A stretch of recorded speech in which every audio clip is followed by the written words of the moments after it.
இந்த ஒரு ஹேங்கரில் தொங்க விட்ருவோமா? காயட்டும்.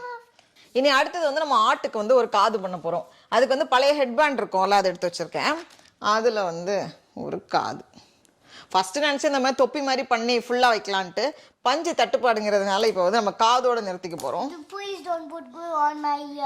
வச்சு ஒட்டிடுவோம். 2 திக்கான பேப்பர் எடுத்து வச்சுருக்கேன். 2 ஒரே சைஸில் கட் பண்ணுவோமா? அதாண்டா அழகாக இருக்கும். நீ பார்த்துருக்கியா இல்லையா ஆடை? அதுவும் கம்பளி ஆடு பார்த்துருக்கியா? சூப்பர். ஓகே, ஃபஸ்ட்டு வந்து நம்ம ஒரு ஸ்டேப்லர் போட்டு அதை செக்யூர் பண்ணிடுவோம். அதுக்கப்புறமா இது வந்து குத்தாமல் இருக்கிறதுக்கு ஒரு டேப் போட்டுக்கலாம் நம்ம.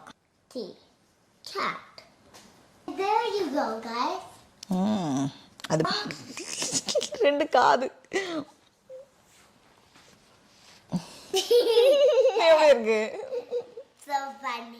ஆட்டுக்காது. அடிப்பொல்லி அடிப்பொல்லி. அடுத்து யார் வந்திருக்காங்க? ஹாய் சொல்லுங்க. ஷீப் ட்ரெஸ் பண்ணுவோமா? ஹாலோவீனுக்கு சாக்லேட்லாம் கிடைக்கும்.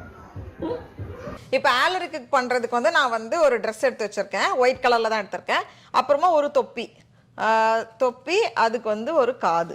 அவனுக்கு வந்து ரொம்ப லைட்டாக தான் வைக்க போகிறேன். நான் அலான்ட்ராக்கு வந்து ட்ரெஸ் வந்து அவ்வளோ வெயிட்டாக இருக்குது. அந்த கம்மெல்லாம் சேர்ந்து ரொம்ப வெயிட்டாக இருக்கும்னு நினைக்கிறேன். அதனால் சின்ன குழந்தைங்கிறதுனால கொஞ்சம் லைட்டாக வைக்கிறேன். கொஞ்சம் சின்ன சைஸ் பஞ்சு தான் எல்லாமே. இது ஒரு 250 போல் தேவைப்பட்டுச்சு. வீடு வீடாக போய் சாக்லேட் எடுக்கும்போது ஒரு பஞ்சாக விழுந்துரும்னு நினைக்கிறேன். ஆடு வெள்ளை கலர் புழுக்க போட்டு போன மாதிரி இருக்குமா?